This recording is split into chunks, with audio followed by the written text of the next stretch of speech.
Hello again, everybody. Welcome back to another episode of Everyday Marksman Radio. I'm your host, Matt Robertson. On this podcast, we talk about tactical skills for an adventurous life. Very special episode for you today because it's the very first interview I've done for this podcast. Our guest is John Simpson, who is a veritable encyclopedia of precision shooting and sniper knowledge. I'll get to his background in a moment, but I want to let you know a little bit more background between me and John, or John and I. You see, I've been following John's work through other blogs for quite a while, and he's always that guy who chimes in the comments with some bit of knowledge that you kind of have to go, I didn't know that. So he is that guy, and he most recently wrote a new book, which I reviewed on our own website. A couple things before I get into today's episode. Number one, if you're pressed for time, go ahead and jump to the last 10 minutes or so, and I'll throw out some of my summary and takeaways.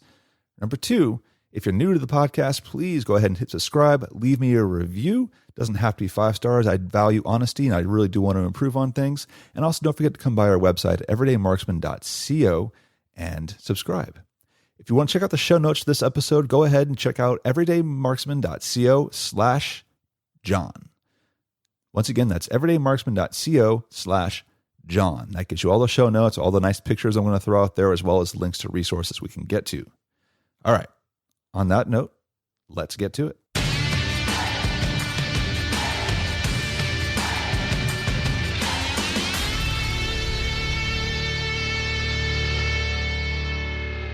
Our guest today got his start as a member of the Army Special Forces groups.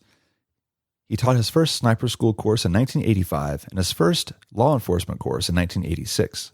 He spent 5 years teaching sniper to Special Forces troops at Special Warfare Center at Fort Bragg, North Carolina, 3 years at Charlie Company in Germany as a team sniper and ultimately as the company master sniper, and 2 years as chief instructor of the 10th Special Forces Group's Sniper Committee at Fort Devens, Massachusetts. While at Fort Devens, he trained police snipers in New York and Ohio as part of Project North Star. Since his retirement from the Army in 1994, he's continued to train police and military snipers around the country. He's the author of The Sniper's Notebook, which is on the recommended reading list of the 2017 edition of the Army Sniper Manual, and also contributed chapters to the Wind Book by Linda Miller and Keith Cunningham, as well as American Sniper Association's Sniper Operations and Training Manual. He most recently published another book, The Foundations of Sniper Marksmanship, which I reviewed here at the Everyday Marksman. So I'm very excited to have him on the show. Everybody welcome John Simpson. John, welcome. Well, thank you very much. It's a very nice bio we have, but kind of the first thing I'd like to ask is, tell us a bit more about your background and kind of how you got from starting off in Special Forces sniper to all the writing you're doing and everything in the background that people might not know about. If you don't mind the boring details, I enlisted in the Army in 1977, which was, and I enlisted in Special Forces, which was quite a gut check because at that time there was talk in the Carter administration about disbanding Special Forces. So as we were going through training, there was a whole bunch of us that figured we were going to wind up as the most highly qualified privates in the 82nd Airborne Division. But fortunately, that didn't come to pass. So I wound up going to Fort Devens, and I originally started out as a Special Forces light weapons leader. I joined SF when SF wasn't cool. So it was really a backwater. We didn't have any money. We didn't have very many resources. This is going to make sense later, but one of the advantages I had being at Fort Devens, Massachusetts, was that I found out that right down I-90 in Springfield, Massachusetts, was the Smith & Wesson factory. And they had opened up what they called the Smith & Wesson Academy, which is primarily for training police officers. Now, at that time, weapons guys, and especially light weapons guys, were low man on the totem pole. And there was like no advanced training. If you were demolitions, there was an advanced class. If you were a medic, there was an advanced, so on. What I wound up doing I took 3 weeks leave and I paid the tuition myself, and I went to Springfield, Massachusetts, to the Smith & Wesson Academy, and I enrolled in their firearms instructor program, which was primarily their police firearms instructor program. Completely changed my life because here was a way of looking at things you just didn't see in the military. So basically, it's like I graduated their program, and I liked what I saw. Here was a group of people that if you train somebody wrong in using a handgun, they go out on the street, they wound up getting shot, and you find out about it immediately. So it was a big period of change in law enforcement. So that gave me a really different approach to looking at the job of training people in weapons that I tried to bring back to the Army. Because you have to understand, at this period of time, when I say we didn't have much money, I mean, it was, basically marksmanship. What they called marksmanship training was, you would go to the range every year, whether you needed to or not, for one day, and you would get 9 rounds to 0 and 40 rounds to record fire. It was actually much later that I learned the best way to express what was wrong with that, and that was from my friend and colleague Derek Bartlett, because his opinion on counting record fire as training is you don't take a geometry test to learn geometry, and so you don't fire a record fire to learn marksmanship. So fast forward a number of years, I wound up breaking my femur in a Jeep accident. I was going from one desk job to another, and they had me running the group message center in headquarters company, which is as bad as it sounds. When I reenlisted, it's like I had to get out of there, and I transferred to the Special Warfare Center at Fort Bragg, North Carolina, which is the big schoolhouse for Special Forces. So they're trying to, put me into a job, and one of the biggest problems that we have in the culture of the Army is that a lot of the instructors, basically instructors are looked down on as people that weren't smart enough to get out of an instructor assignment.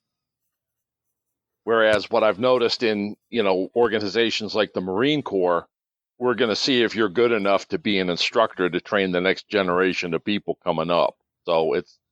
Yeah, I'm curious if you don't mind. I have a question on that, because I was an Air Force instructor in a different career field, but so that's interesting. Is that still the case today? The guys that I'm most familiar with are the instructors at the Army Sniper School at Fort Benning, Georgia. And I got to tell you, from everything that I've seen with those guys are good at what they do. They want to be there, and they're constantly trying to do their jobs better. Right. Your students have to be able to trust their training. And from the guys that I've worked with at Fort Benning, they make that a reality. Okay, that's really awesome to hear. So what kind of follow-up question I had in there was, I just want to make sure we have definitions right. You said you were light weapons, so for guys who don't know military jargon, kind of what does that mean? A light weapons leader. When I went through, everybody went through the same weapons course. It was so in 78, when I went through the Q course, the Special Forces Qualification course, or Q course, we had 4 weeks of Phase 1 at Camp McCall. We had, for my MOS, we had 8 weeks of what was called MOS training. And then you had 4 weeks of what was called Phase 3, which was your guerrilla warfare training. And Phase 1 was survival and patrolling and a lot of land navigation, and then finished up with a patrol field training exercise. Okay. And then a lot for weapons. That was 8 weeks of mostly classroom, where we covered everything from pistols from all around the world.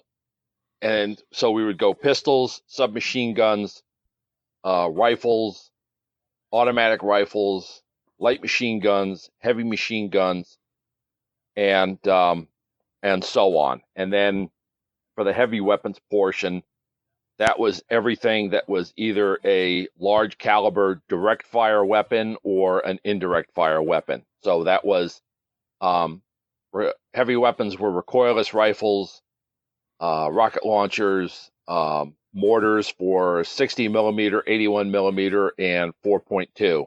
And then we learned the forward observer procedures and the fire direction center procedures. Okay. And there was a lot of and like I said, I mean there was a lot of classroom. I mean just a whole lot of tests. I mean they had in light weapons they had one where one of the final tests that you had to do was called the scramble, which they still do today. And what they would do is the instructors would disassemble 3 weapons and dump them into a pile in front of each student. And then in a certain amount of time, they had to separate and reassemble 3 operating weapons out of that. Was it always the same weapons, or is it kind of at the instructor's choice? It depended on how annoyed the instructors were with the class. Okay, I mean, if they like you, it would be something like the M2 carbine, the M1911A1 pistol, and an M14. Okay. But if they didn't like you, they would give you something like one of the ones that they would always include would be the trigger group from a Browning automatic rifle, because that has like a bazillion parts in it. That one was quite a challenge. It was just amazing for something that worked so well in World War II. When we did the class on the Browning automatic rifle, it was just like the class leader stood up in class and told the instructor, he says, when David slew Goliath, he just did it with a rock and a piece of string, and John Browning took 95 parts to launch a bullet down range. Okay. So yeah, and then when you finish all that and you get to phase 3, and that's when you get into guerrilla warfare and planning and things like that. So I'm going to kind of pivot to talking about the book. So under the latest book, The Foundations of Sniper Marksmanship is not, it's an updated version of a previous book that you had. Correct. That I don't know what had to print with Paladin Press. Correct. So I know you put this out in the intro, but for the audience, kind of what was the impetus to write this book? Okay. So for going on 20 years now, I've been fortunate enough to be affiliated with a training company called Snipercraft. And the guy in charge of it, Derek Bartlett, is one of the central figures in police sniping in this country, if not the world. Okay. It turned out that when we finally met at a training conference that we were both speaking at in 1998, and it was one of these things where, we'd both heard about each other, but we'd never met. And it so happened that we were coming in, we arrived at the airport at the same time. It was like, hey, you want to grab something to eat, and we got to talking and found out that, we actually had a great deal in common. We just had different ways of getting there. Snipercraft runs police sniper classes all around the country. Derek has this stable of adjunct instructors where if he's operating in a certain part of the country, he goes there as the primary, and then he calls up one of us. So over the years, I got to train a number of police snipers. And one of the things that I noticed was the approach to training. People ask me all the time, what's the difference between military and police snipers? And the issue is too in depth to go into here. But one of the things that stood out for me is that the training strategies for each are, they're like backwards. When I was working as a military sniper instructor, every student that showed up had, he'd been trained and qualified in at least basic rifle marksmanship when he left basic training. Then when he shows up at sniper school, mm-hmm. It's anywhere from, 6 to 8 to 13 weeks long, and they're able to build on the basic rifle marksmanship that they showed up with. I noticed with police classes, the only thing that you could guarantee a police officer getting trained on at the academy is a handgun. And then when they show up for sniper school, their sniper school is only 5 days long, or 40 hours. and they're the ones that need the most development and training in, just basic rifle marksmanship. So this was really driven home for me a number of years ago because I was helping Derek out at a class held at an agency somewhere in the southeast United States, and I saw that there were a couple of teams. So I saw these guys, and they initially started shooting. And if you can picture this, if you imagine, the small, what I call what's called the small of the stock, which is the curved portion behind the trigger. I saw guys that were holding on to that with both hands like it was a handgun grip. Wow. So it was one of these things where I was just like, there's got to be a way, make sure that these guys show up with some kind of baseline knowledge. The reason, you mentioned the Sniper's Notebook in the intro. The reason I wrote that, that was published back in 2010. I constantly had to point out mistakes that are in other sniper books and sniper manuals. And people just kept on going, well, if everything is so bad, why don't you write your own? So, I did. It's just amazing some of the nonsense that persists in the sniper community. I mean, it's absolutely ridiculous. So when I came up with the idea, to do this new book, which was, would basically go, here's a book, if a sniper team leader has like 3 guys show up for the job, and he's got the funds to send 1 guy to a police sniper school. What I was hoping is that for the cost of 3 books, he could like give one to each of these guys, tell them, okay, go ahead, study this on your own. And then in about, 3 weeks, you'll meet up with the rest of the team on the range next time we do our in-service training. And then we'll go through the live fire stuff with you. Mm-hmm. And what you would see with that is you find out the guys who, want this job bad enough to show initiative in going ahead and, reading this book. And they're doing it without having to have, somebody in the chain of command standing over their shoulder going, hey, did you read your, how many pages did you read today? Right. Okay. Because that's the kind of person that you want to have as a sniper. And I think I succeeded with it. Yeah. So, as you know, I recently reviewed it on the site, and one of the things I really appreciated about it, I have an analogy I like to use for something like Clausewitz. When you read On War, it's a very theoretical, high level, like, oh, this is the ideal situation, but then it's never, war doesn't work that way. Yeah. And then you have, somebody like Moltke, another general, kind of a protege, who writes from perspective of, well, this is really what works. Right. And I kind of feel like reading through your book, it kind of had that aspect. I can go read, 3:22:10, which actually has gotten a lot better. But oh yeah. Well, because I know the guy that I know the NCO that was in charge of writing that, and it'd be difficult to find a more switched on individual than him.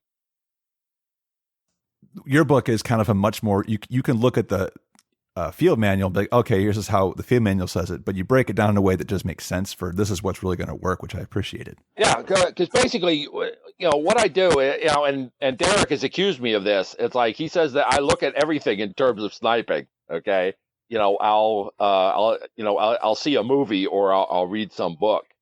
The last one that brought that up was I was reading Captain Chesley Sullenberger, the guy who did the pilot that did the Miracle on the Hudson. Right. And I was like reading his book, and I'm going, there's a lot of good stuff in here for a sniper.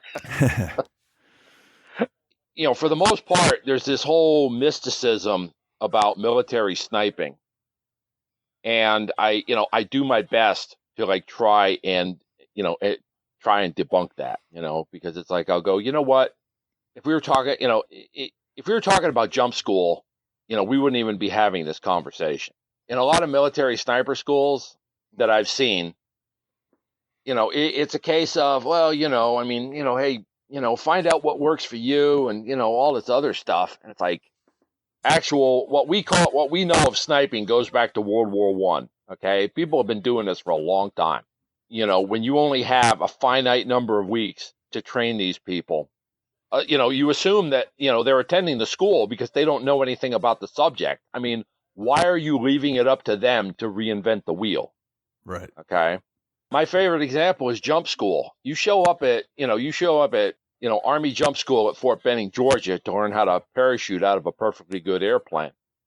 Basically it's like, okay, here, you've never done this before, but, we've been refining this since World War II. One of the things you'll notice in my book is like in the position shooting, I have the positions broken down to points of performance, which is the exact same term that's used at jump school. Mm-hmm. So instead of going, well, do this, don't do this, or, hey, find your own way. It's like, okay, here's the points of performance. This is what I'm going to grade you on. When you meet these points of performance, you'll have successfully performed it. If you miss any points of performance, that's what you need to work on in order for you to succeed at this.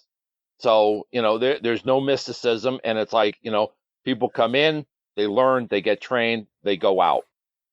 It's an interesting way to do it because it's a very military way of doing it. Because I was trained the same way, and now that I'm out of the military, I still train that where I implemented. Here's a checklist of in order to pass this assessment, objective statements of did you do this or did you not? Did you do this or did you not? And you have to pass X number of points to pass the assessment. Exactly. So it's like, here, this is what success looks like. And I don't know if you remember from the book, but one of the things that I've gotten away from is going back to the first edition of the book. I don't show examples of how not to do things. Mm-hmm.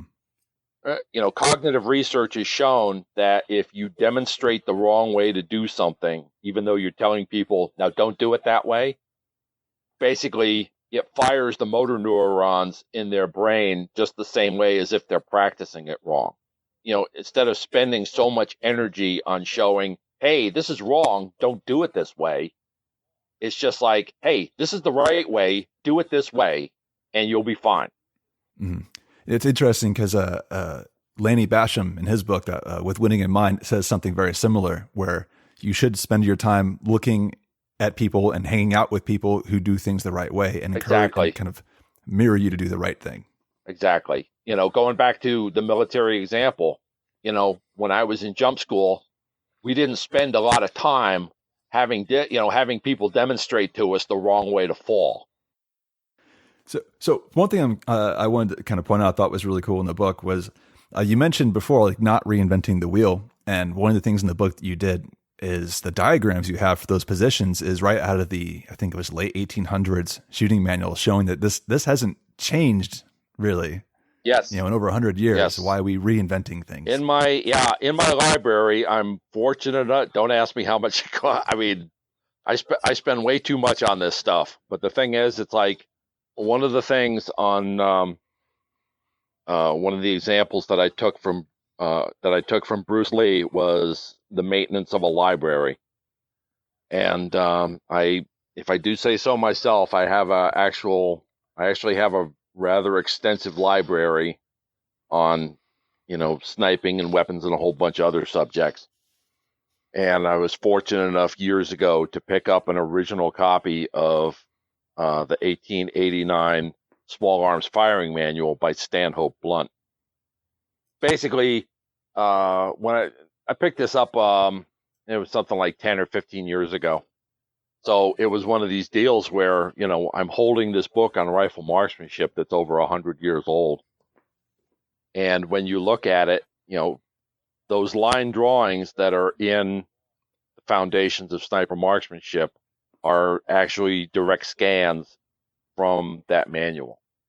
And I basically did that because too often I see, insecure instructors that are just, they're the ones that are promoting this idea of, hey, do your own thing, or, I'm not saying that we can't improve things, and I'm not saying that we can't advance.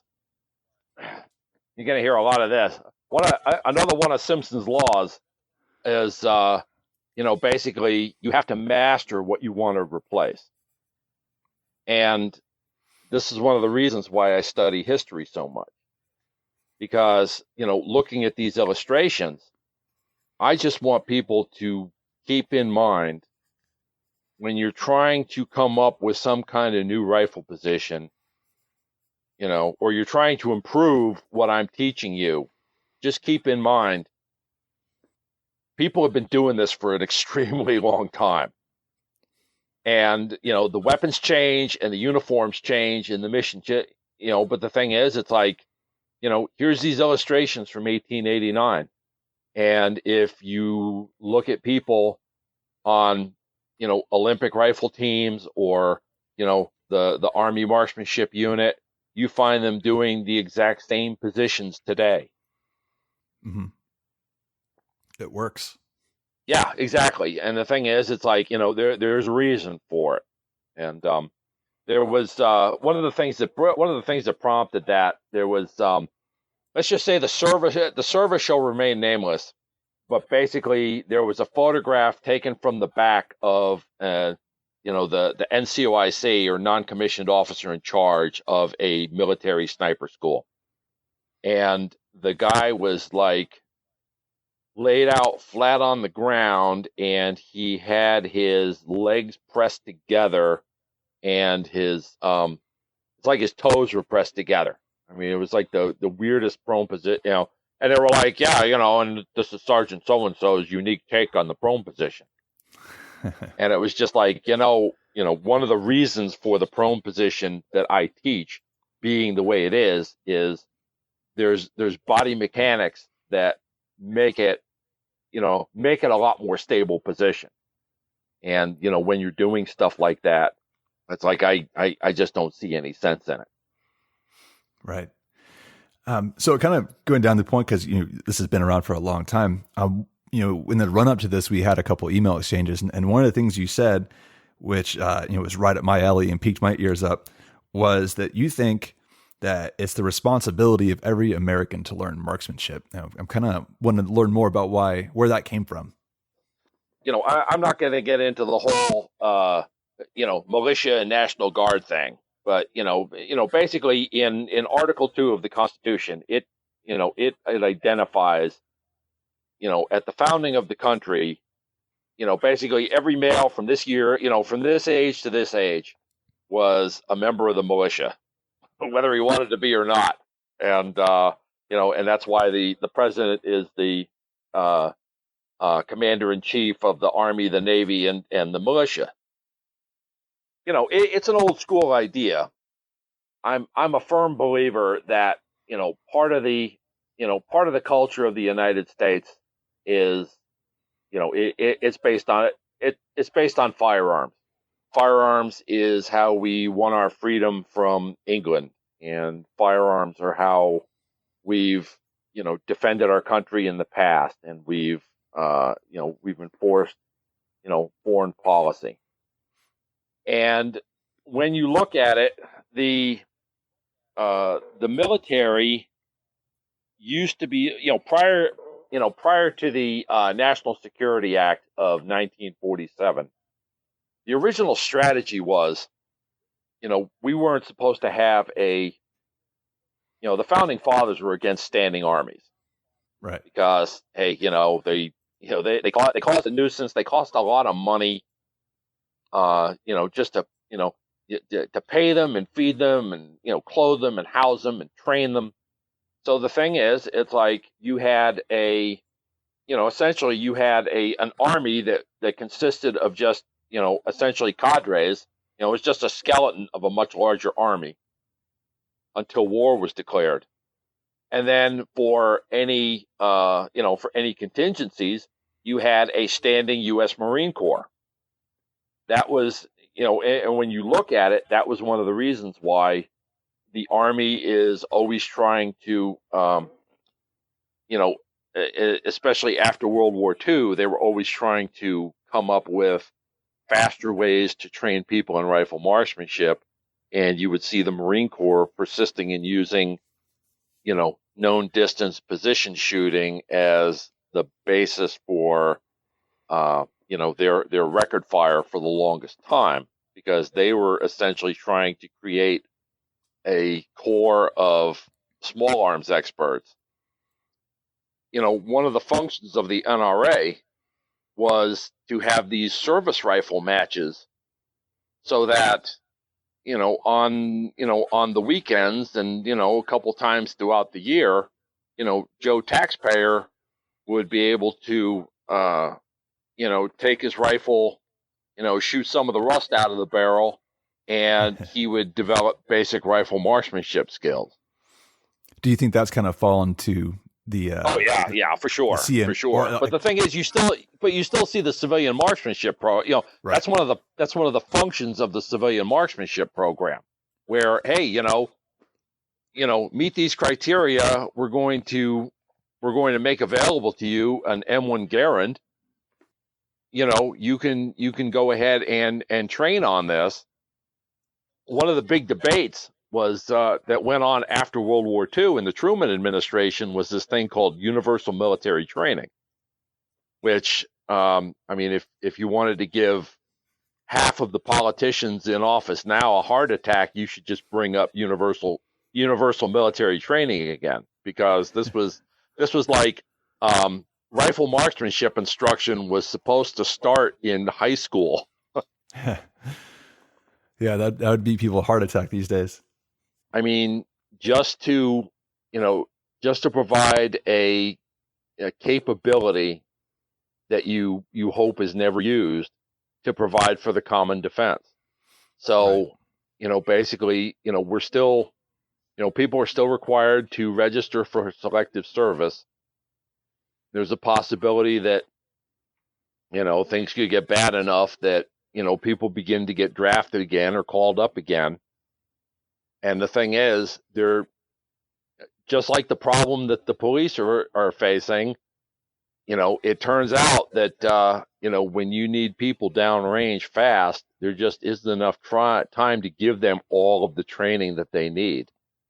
Mm-hmm. Basically, fortunately, rifle marksmanship in the Army has been, it's been expanded again, but I have no doubt that that's going to go the way of the dodo eventually, because you just don't have the culture for it.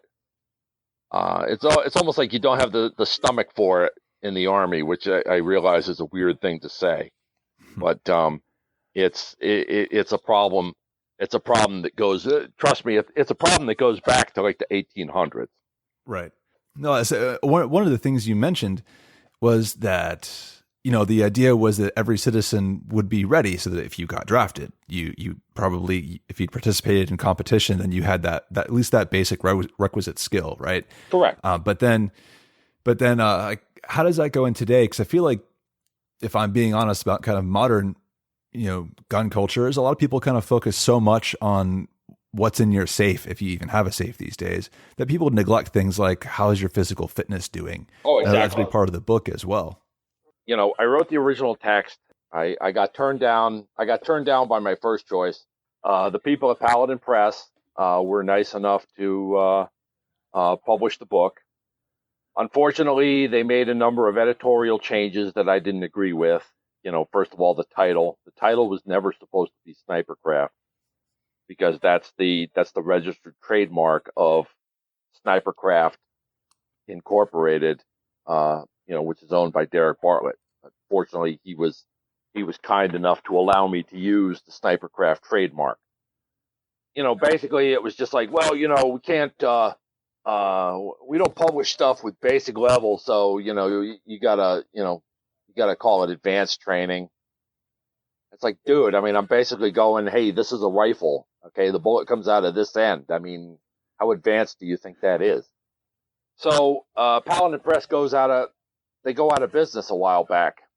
I've got the manuscript. They were nice enough to give me the PDF files in order to print more. So I found this publisher called Loose Leaf Law Publishing. Fantastic group of people. They primarily do books for police. Got a really smart editor. So I was working with Carrie Falco, and really nice woman. And one of the benefits of that is I had to she would like ask a question about something in the text, and then I had to explain it to her.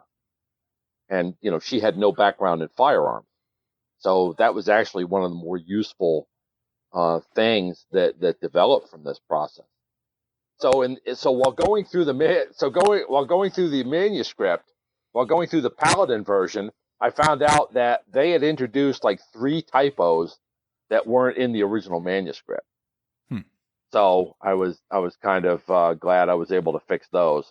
But it was one of these deals where the vice president of Loose Leaf, Mary Lawfrey, she basically said, "Look, we don't want to just reprint this book. Would you be interested in doing an updated version of it?" And it was like that was music to my ears. Yeah. Okay, because that was exactly what I wanted to do. Because in the intervening years, it's always one of these things where I kind of wish I'd included this, and boy, I wish I'd gotten rid of this. So I had the opportunity to do that. And one of the things that I added was the section that you like so much on the sniper functional fitness test. Mm-hmm. Now, the story of that, if you ever see a sniper craft class in action, one of the things that Derek insists upon is that this is a very physical job, because you're carrying all this gear, you're trying to climb over a chain link fence and, passing stuff over it. You're running up 3 flights of stairs to get to a particular floor in time.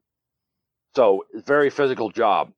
Several years ago, I get this phone call from Derek. He just taught a class. Basically, he had guys that were, he couldn't perform the courses of fire that required them to run, to run and do push-ups before they fire the shot. Okay.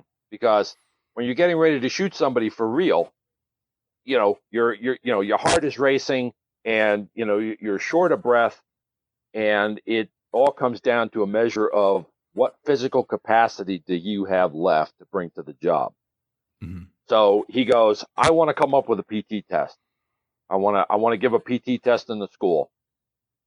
So we put our heads together, and over a period of several months, we came up with the sniper functional fitness test.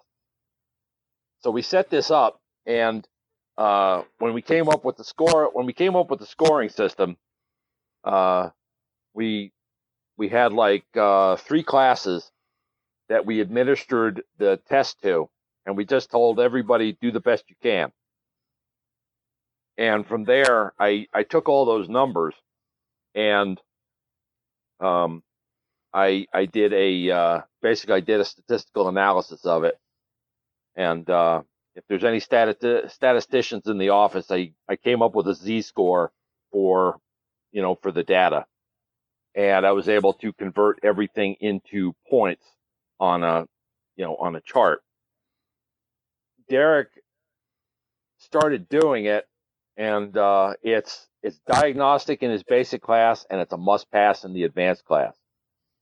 And we've gotten fantastic results from it. Oh, because awesome. It actually, it tests the functional areas of, what you have to be able to bring to the table when you're going on a call out. Right. Okay. I noticed I saw a video on Instagram, I guess from Sniper Week, which had a bunch of people running back and forth, and I guess that's part of the assessment. But I know Sniper Week's kind of a bit of a competition, right? Yes, Sniper Week. Well, Sniper Week is a training. First of all, Sniper Week is a training event. So it's 4 days in April in Clearwater, Florida.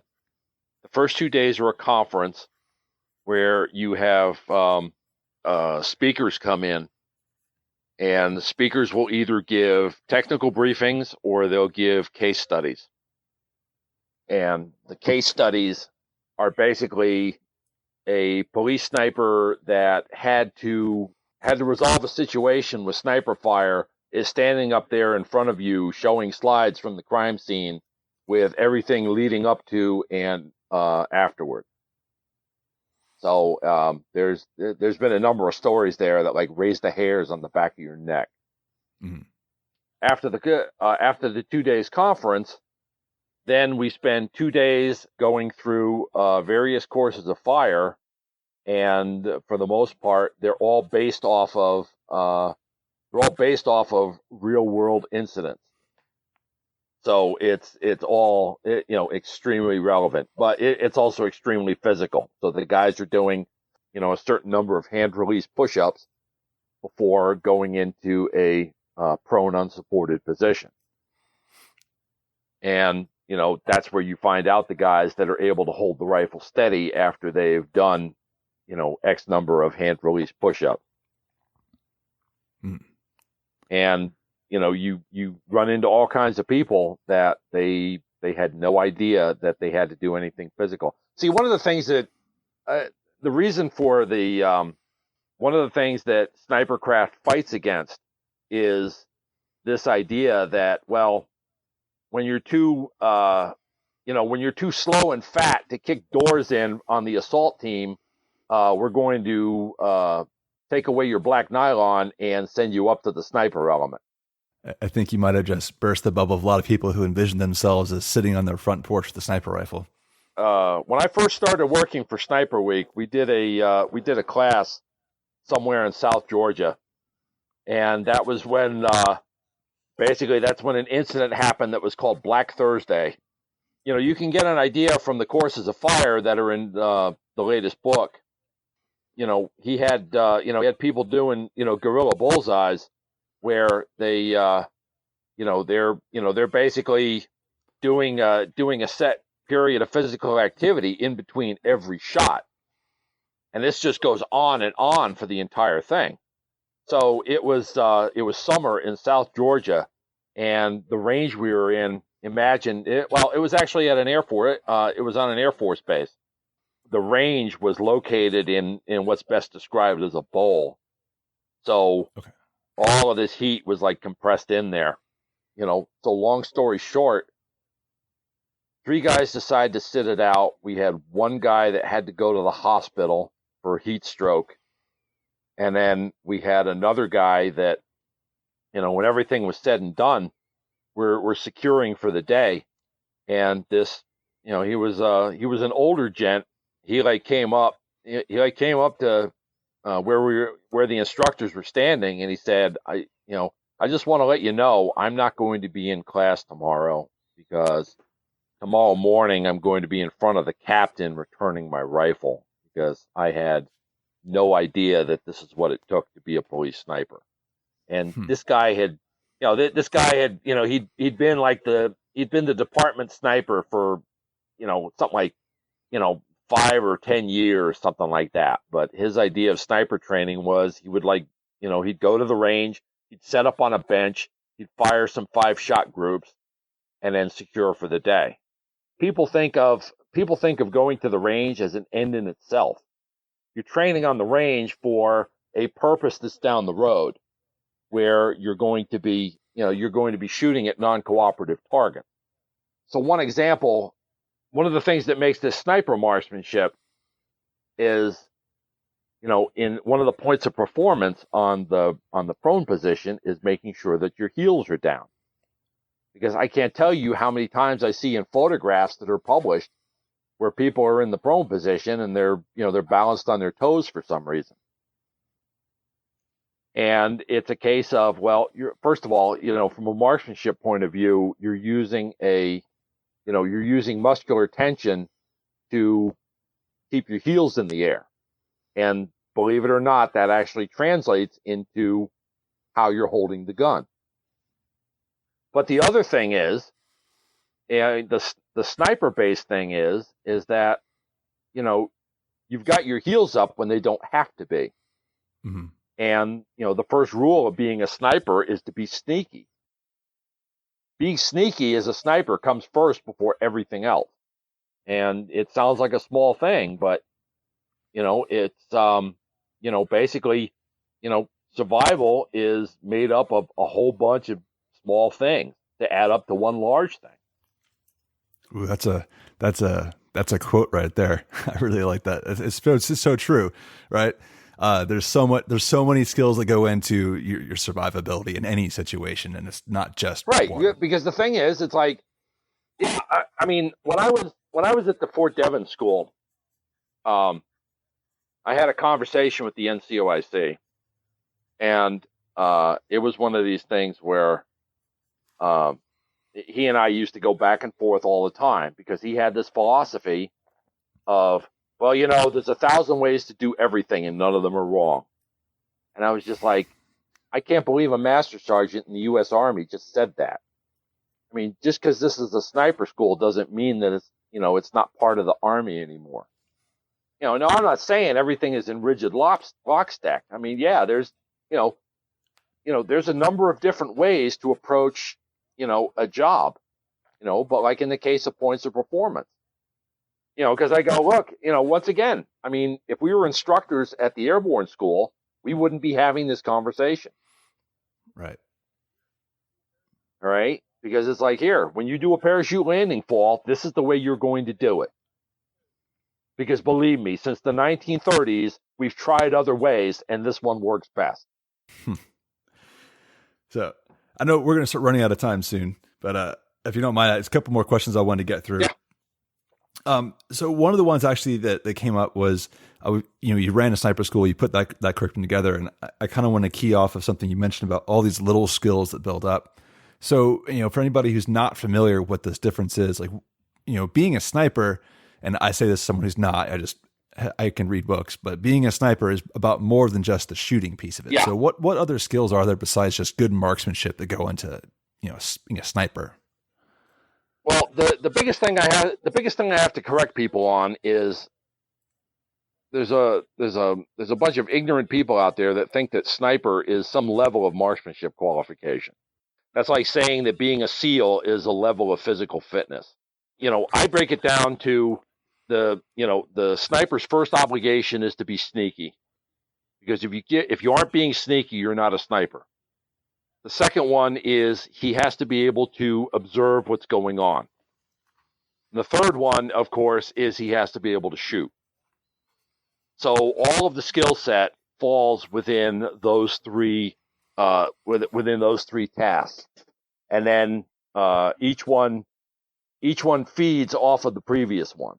Okay, because it's like, no matter how well a person shoots, if he's doing something that attracts attention to himself, like heels in the air, then he's not being sneaky, and sneaky right. is the overriding priority. And in that, you mentioned observation. I know I saw a quote you had talking about Kim's game, yes. which I'll admit, having had read the articles and then saw everything I did. So everybody always has the perception that Kim's game means keep in mind. And I will admit, I said the exact same thing for years until you kind of issued the correction on that. So I had no idea it came from Kipling, though. Oh yes. Basically, this is it. Now this is an example of instructors that don't know what they're teaching, but the current generation, this is what they were taught, and they keep on teaching it, and they don't know why they're teaching it, but it can all be very easily resolved. Rudyard Kipling wrote a novel about colonial India called Kim, and when you read through it, it's talking about a young orphan named Kim O'Hara, who's recruited by the British Secret Service, to fight rebels. And he's trained as a scout and a messenger. And he is introduced to what's called the play of the jewels in the book. And a man by the name of Lurgan comes out with a tray of jewels with a cover over it, pulls it away, covers it again. Eventually, Kim has to learn how to remember from a glance just what was on the tray and and what the value of each one was. And I tell people, I said, look, don't take my word for anything. So what you do is you can find it online, like at the Internet Archive or whatever, but just Google the 1908 Scout Handbook by Baden-Powell. And you can either download it or read it online. And when you look at activities for Boy Scouts in 1908, there are the instructions for how to play Kim's game. Oh, definitely. I'll go look that up, and I will definitely put it in the show notes for this episode. So thank you for pointing that one out. Yeah. Now, along with that, we did mention that, I've seen something related to this. I was part of a competition in 2010 in the nuclear business, and I was on one side of it, and I had a bunch of security forces guys on another side, and we got to watch them compete. And they had to run an obstacle course, and they went to a tent where they couldn't say anything, but they were in there for 1 minute. Then they had to finish this obstacle course, which was like another 3-mile run, and then more stuff in first aid and on and on and on. But at the very end of the competition, they said, "Oh, by the way, what was in the tent?" And it's kind of related to that. But you mentioned something called flash recognition on this. Yeah. Would you mind telling me a bit more about that? Sure. That was one of the ones from my my historical studies. It's a little bit involved, but I think it's worthwhile. So one of the first classes that I was assigned at Fort Bragg was teaching Kim's game, oddly enough, which is how I was able to find out why it's called Kim's game. I used to be a member of what was called the Police Marksman Association, and I got my monthly copy of the Police Marksman, and I had an article in there about the Indiana State Police Academy had instituted this program called flash recognition.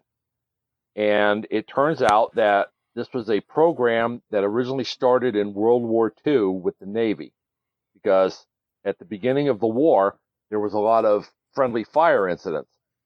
And they were doing this, they used this system that was called WEFT, which was different categories of wings, engine, fuselage, and tail.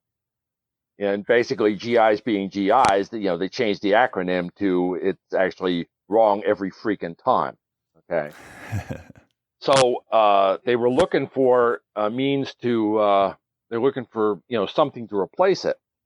And they heard about the research that was being done by this professor named Samuel Renshaw in Ohio State University. He'd come up with this, he'd been studying the use of this device called a tachistoscope, which just imagine a camera shutter in front of a slide projector. And he found out that by flashing strings of numbers, starting off with strings of numbers at people at speeds of like 1/100th of a second, you were actually you were conditioning people. You were training and conditioning them to see more and see faster. And, they were able to do this in a measured way, because the thing is, it's like if you flash a slide up there and then people have to write down what they saw, hey, what was on the slide, you were able to grade their papers. People can see whether they're making progress or not. So the Navy set up a recognition instructor course at Ohio State, and eventually there was a recognition instructor officer on every major ship in World War II. One of the naval officers that went through this was a naval reservist by the name of Rollin Soule, who happened to be a police officer. And he served his time, and when he got back to the States, he started using the flash recognition principles that he'd learned to train the other members of his department. And then he wound up becoming a professor of forensic technology and tool mark examinations. And he started using this method in his classes.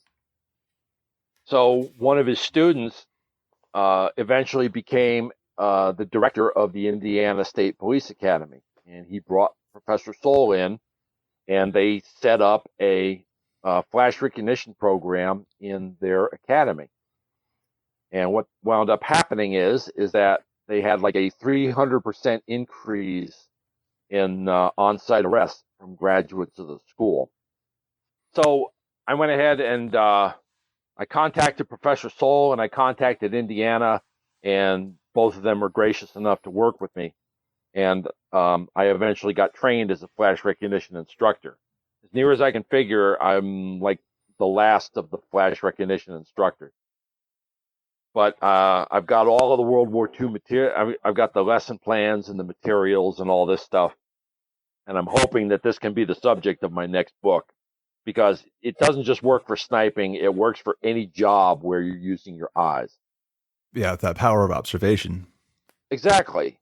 So when I was in Germany, when I was the master sniper, I was asked to put on an in-house sniper school, so we didn't have to send guys to the States. So I was able to design my own curriculum, cleverly inserted 30 hours of flash recognition training into it, because nobody knew any better. So I finally got to run a sniper school with a flash recognition program based off of the World War II program. Couldn't believe the results. The best example was we had, this is going to be hard to relate. This is going to be hard to relate to, but the best guy in the class, at the end, he was like he was able to see a 10-digit number at 1/100th of a second and record it. Wow. And just to give you an idea why it's a 1/100th of a second, a typical human eye blink is 1/4 of a second. That's impressive. That's like beyond photographic memory at that point. Right. But then the thing is, it's like, okay, so what do you do with it? Well, see, with the numbers, then you transition over to pictures. You're basically asking your visual center, hey, I want you to see like this now. With what we now know about the neuroplasticity of the brain, within limits, your brain can go, oh, okay, you want me to accommodate this? Sure. All you had to do was ask. Right. Well, John, I have only a couple of things left. So if you have a couple more minutes, one of the things I did is I let a lot of my subscribers know ahead of time that I was going to be talking to you, and I asked if they had any questions. Oh, okay, great. So I picked 3 that I would like to kind of ping you with. So the first one is in the book, you mentioned that one of the best ways to learn marksmanship is to practice the standing or offhand position. So that's obviously one of the hardest ones to do, which is why it's valuable to practice it. But do you have any tips for the most efficient way to practice your standing? The best way to practice your standing is there's actually 2 things that I recommend. Now, if you're doing it with iron sights, and I didn't come up with this one, I learned this one from one of my bosses at the Fort Bragg Sniper School, Rick Boucher, who's actually a legend in the business. But when we were doing, we used to do standing offhand with M14s with iron sights. And one of the things that he recommended is that you stand in front of a mirror and you basically you aim at yourself in the mirror from standing offhand. Now, this only works with iron sights, because if you try this with a scope, you can't focus your scope to 3 feet in front of you. So this is an iron sight thing. And then you basically dry fire into a mirror, of course, after observing all safety precautions. I say that, just to preclude anybody, angrily calling me saying, I shot my mirror because of you.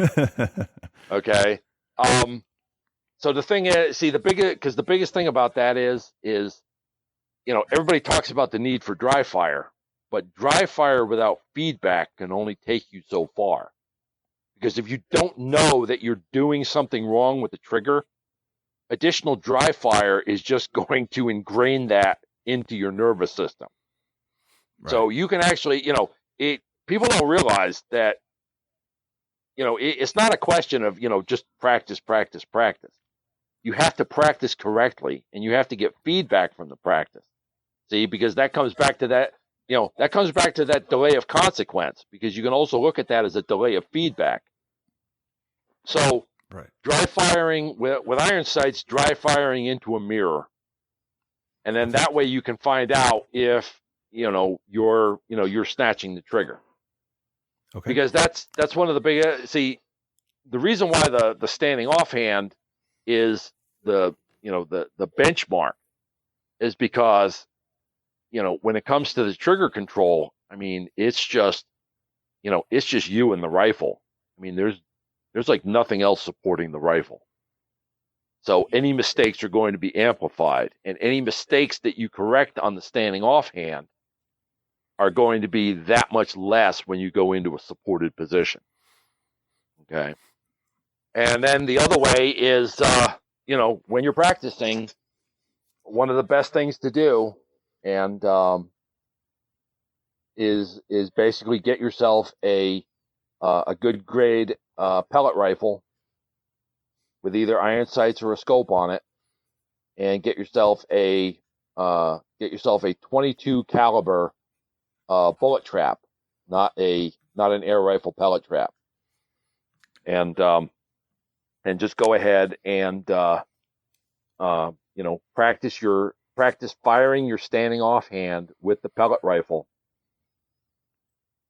One of the other NCOICs at Fort Bragg, the late Al Davis, pointed out that for the cost of a case of sniper ammo, you could buy a 55-gallon drum of air rifle pellets.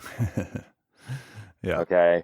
And and then once again, you're getting feedback, see, because it's like you fire the one shot, you got the target, series of bullseyes, you fire one shot at each bullseye, and then there's once again there's your feedback.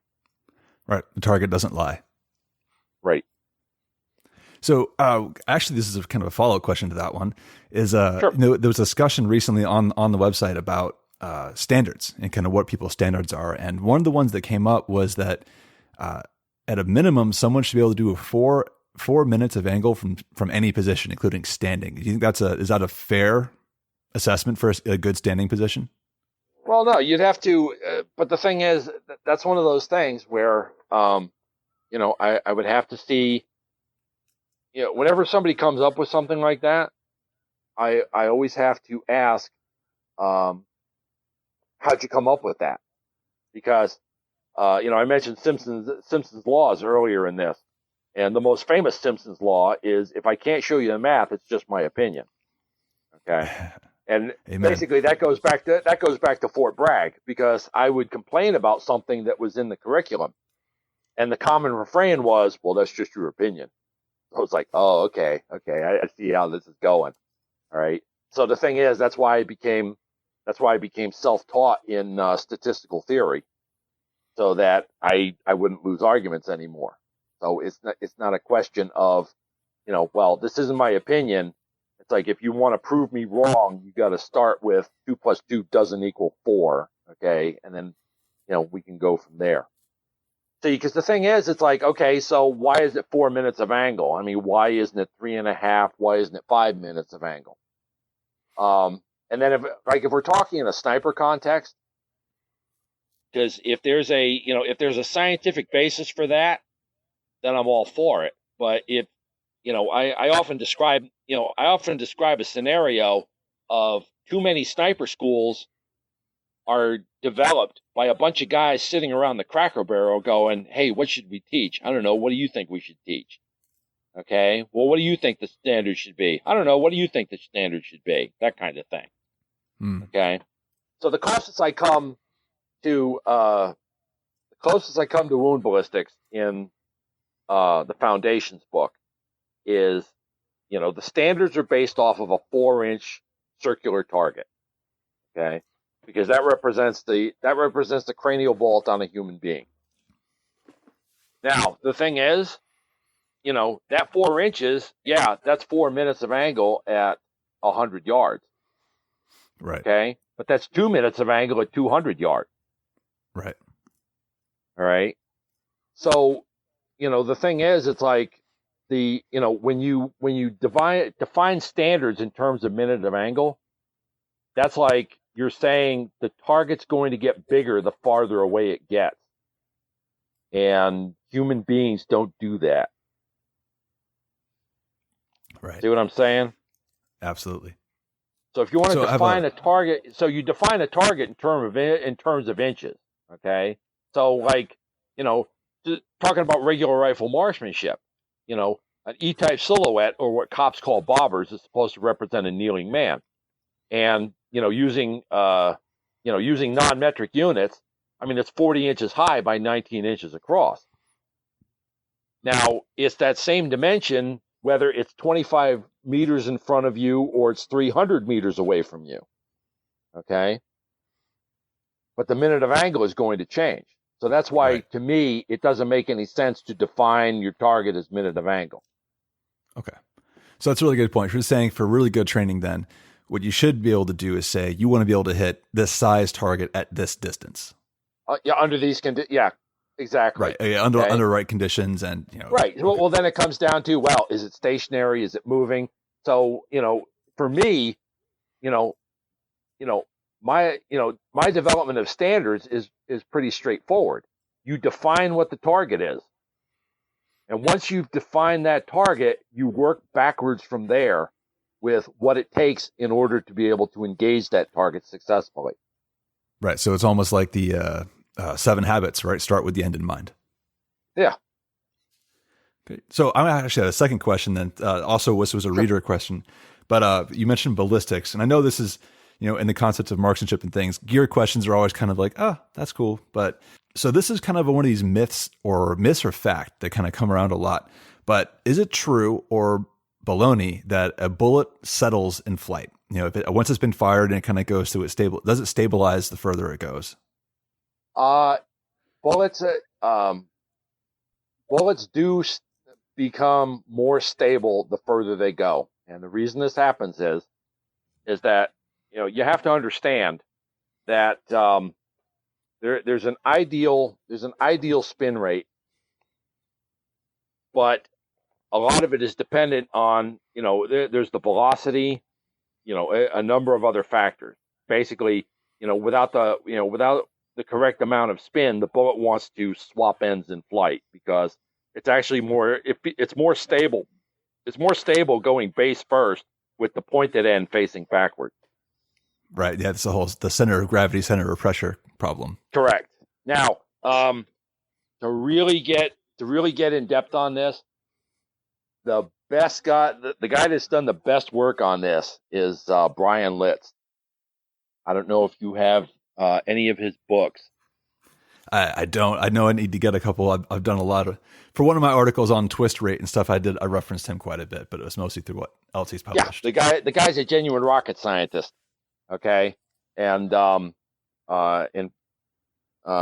one of the people that I recommend when it comes to being intelligent about ballistics. But anyway, the simple explanation of why this is so: if a bullet is overstabilized, okay. Well, first of all, so if we look at a bullet that's understabilized, basically it's going to swap ends and start to tumble as it's heading down range.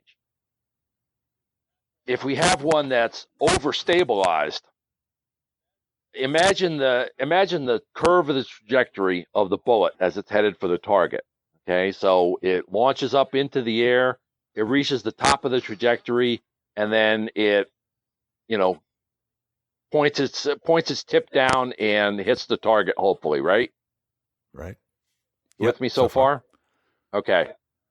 All right. So if a bullet is overstabilized, it goes pointed up on the ascending branch of the trajectory, but when it reaches the top of the trajectory, the point is still pointed in the original direction, and it winds up causing a keyhole when it hits the target sideways, because the point doesn't follow the trajectory as it goes down into the target. Okay.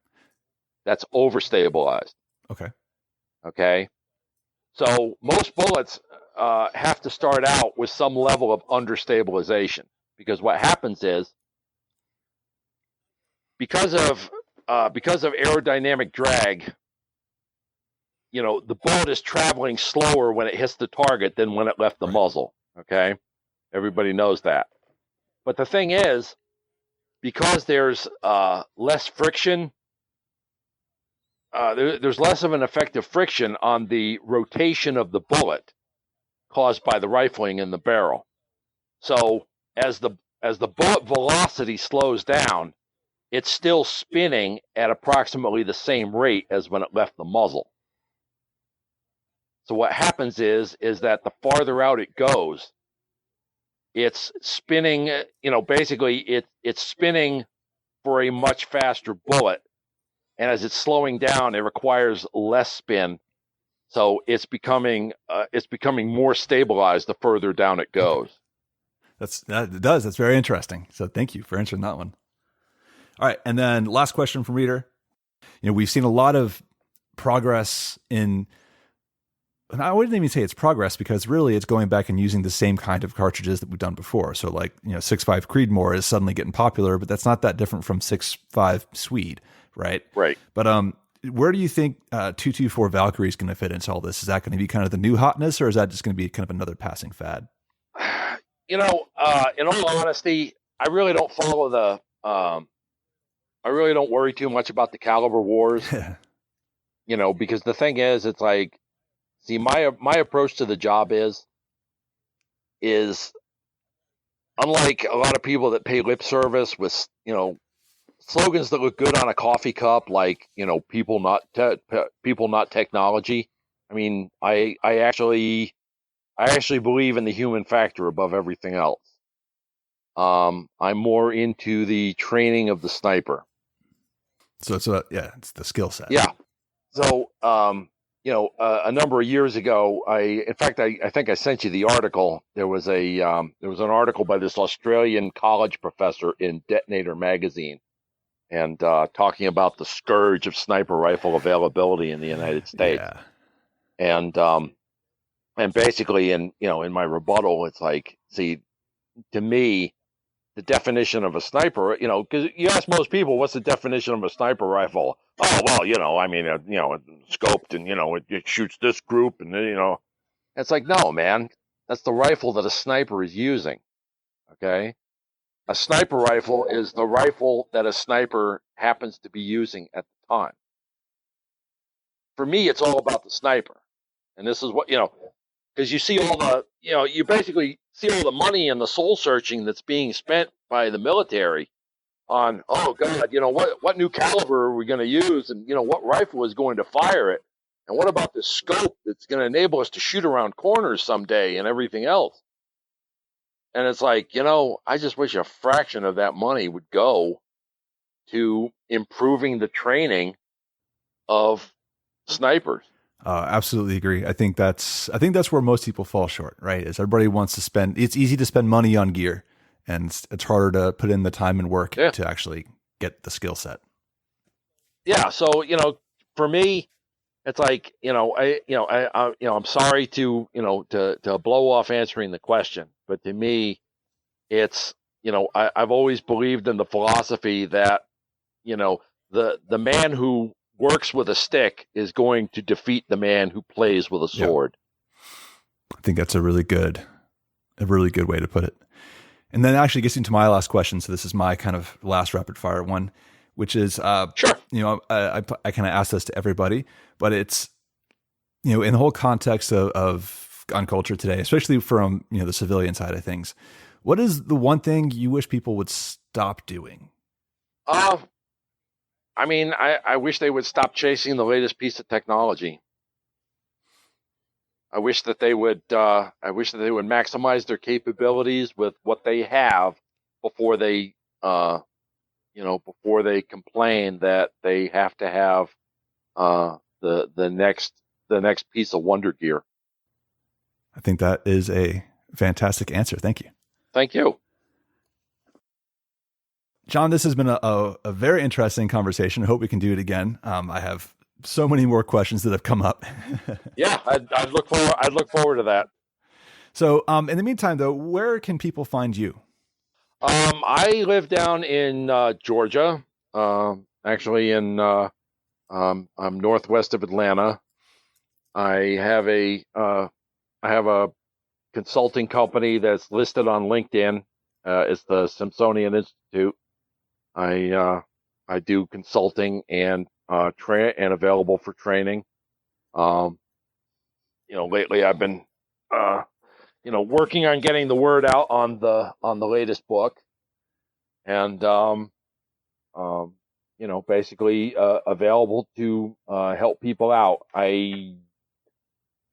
Like I said, if somebody wants to contact me about, if somebody has a question about marksmanship, I mean, that's one thing. But I just need to give people fair warning. If you're looking for something on sniping and you're not a law enforcement officer or a member of the military, then I really can't help you. Got it. All right, John. Well, thank you again very much, and I look forward to next time we can talk.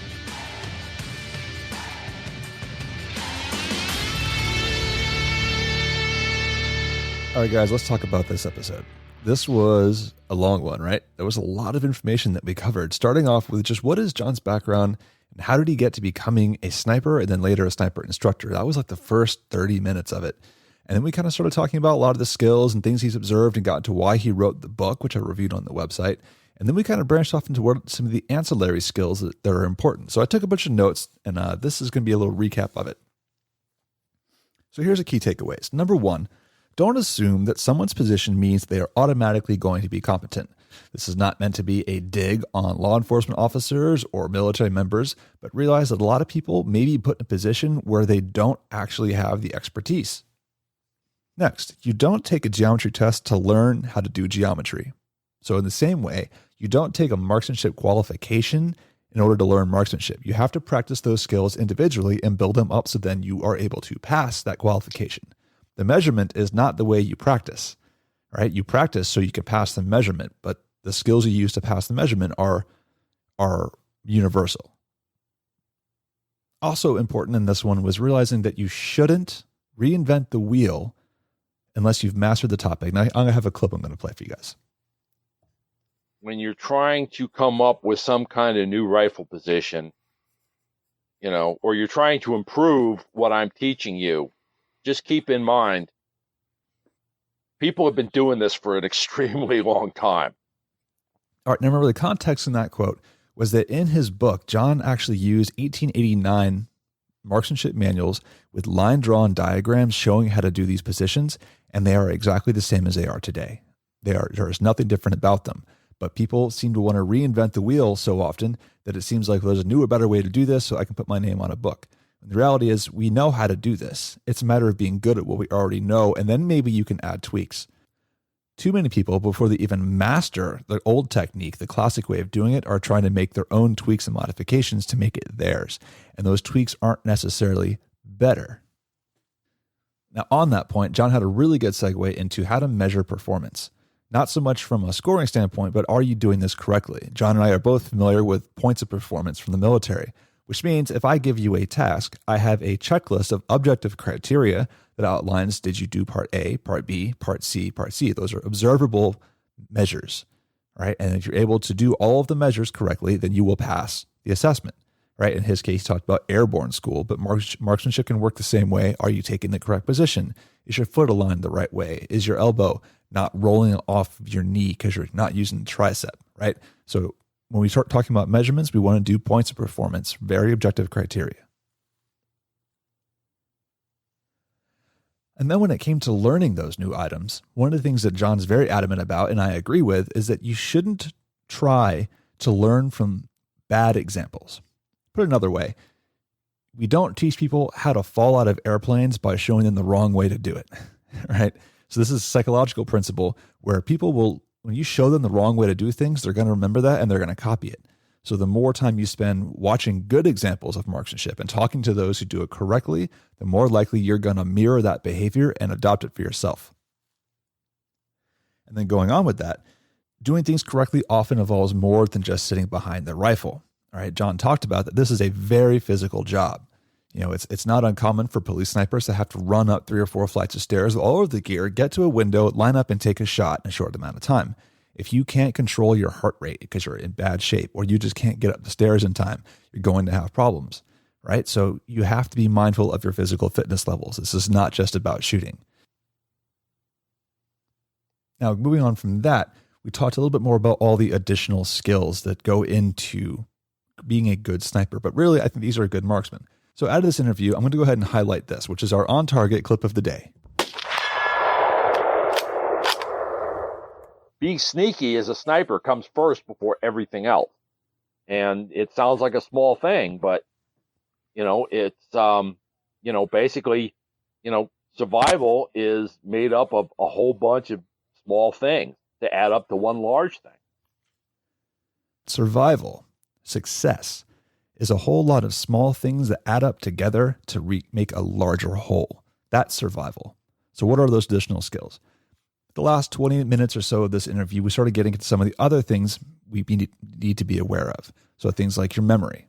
Snipers have to be able to have a good flash memory. So we talked a lot about flash memory, and flash recognition is a program where we can train people to see things faster and remember what they were. Part of that was also a game. I thought this was really interesting, is that if you've ever heard of Kim's game, which I taught for years while I was in the military, everybody said that, this means keep in mind, K-I-M.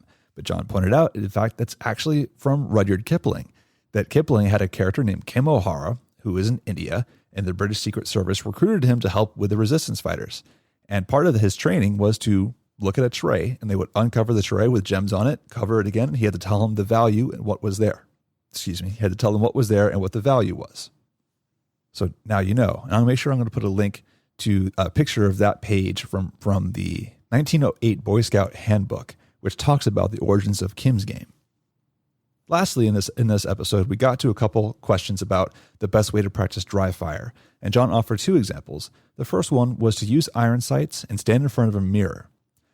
When you stand in front of the mirror and aim at yourself, of course, unloaded, follow all safety procedures, but you are able to see feedback, which is very important. When you are aiming at yourself, you'll be able to see when you're moving at what point, because just doing dry fire without feedback is not as valuable as if you actually have some kind of feedback to tell you how you did. The other tip he gave was to use a 22 pellet rifle, right? Where you air-powered pellet rifle, you can get a ton of projectiles and practice for years on the cost of one case of precision rifle ammo. And lastly, I'm going to go ahead and leave you guys with one more quote. I didn't record this one. I'll put it in the show notes on the page. But the man who works with a stick is going to defeat the man who plays with a sword. So keep that in mind, that at the end of the day, how much work you put into something is more important than having the latest and greatest. All right, it's about putting in the effort and time to become the master of your tool. All right, guys, that's going to about wrap it up for me. I want to say thanks again for joining us. Hope you had a great day. Don't forget to come by the site, Everyday Marksman CO. Make sure you leave a review. Give me 5 stars, 4 stars, 3 stars, or just leave a review. Let me know what you think. Come by the site, subscribe. I'll talk to you next time.